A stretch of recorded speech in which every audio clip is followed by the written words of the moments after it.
Scrapin. So today I'm covered in paint. What we're going to be doing is we're going to be doing the differential fluid on our 2010 Nissan Frontier. You need to make sure you have the right sockets for this, and by chance not sockets, I don't even know what the heck's head. These guys. By chance one of these actually fit. This is an H14. Fit in here, and then this guy, which is your drain plug, is 10 millimeters. So I'm gonna take this out. I loosened both of these already because you really need to check this before you drain it, because if you can't get this out, there's no point in you doing the job because you're not gonna be able to refill this. So these are probably the simplest differentials to work on, but this is the C200 from the research I did, and so all you really got to do now is drain it, open it up, and fill it. But I didn't even know there was a drain plug on this until I did a little bit of research. But yeah, so just undo this first and then do the drain plug. And like I said, this is 10 mil and this is an H14.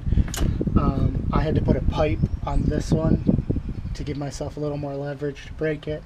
This one came off on its own, but it's a little sticky with the stuff they put on here. This one I just had to put a pipe on. It gave me a little bit more leverage. So yeah, so now we're gonna do this. Alright. So yeah, if I'm covered in paint, it's because I was painting before this. I figured it was a perfect time to do this because I was already dirty.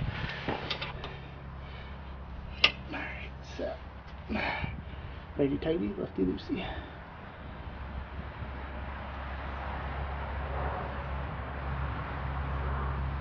And I think this thing takes 1.6 liters. Man, this is gross.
So now what I'm going to do is I'm going to put the magnetic plug back in. Make sure you wipe this off with paper towels, get it nice and clean, because it has little pieces of metal on it.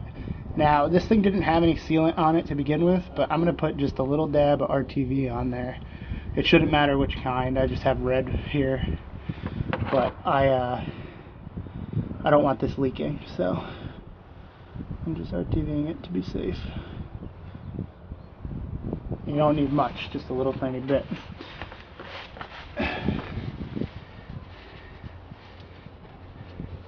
And wipe this out real good. Pop that plug back in there as fast as you can. That should stop it from leaking. And then tighten it up.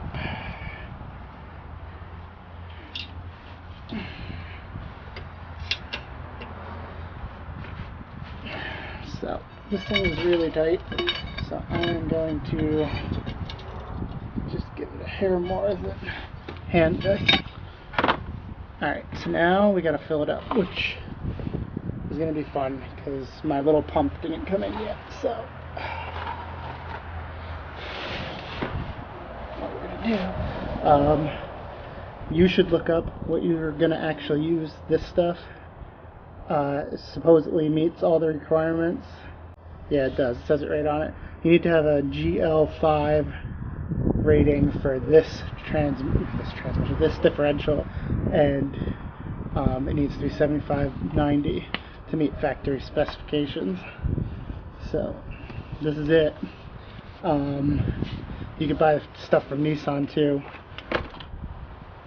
I just wanted to meet the requirements for the warranty because this thing is still warranted, and this should do it. So just fill it up right until it gets to the edge. Make sure you're parked, generally speaking, level, and it'll dribble out, and you put the plug in and call it a day. So.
Alright, so what we're doing now is I just put a little bit of RTV on the plug because this thing had sealant on the plug to begin with.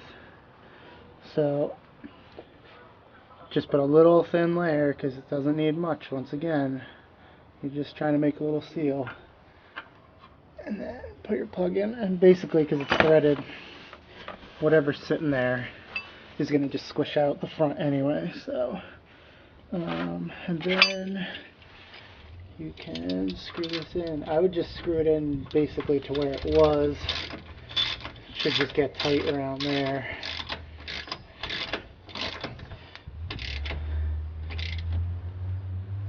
Oh, I didn't go too crazy with how tight you make this. And what I'm going to do is I'm just going to push this RTV into the edge.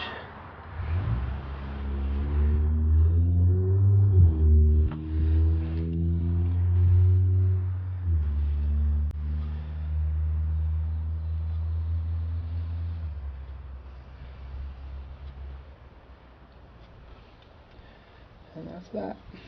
Just clean it up, and your differential is done. Just drive it, make sure it feels alright. You should probably check it at some point to make sure it's still full. Change it every 30,000 miles. I am a hair over 30,000 miles, but I don't actually think it's ever been done. But it should have been done before I bought the car. So, that's that. Thanks for watching. See you in the next one.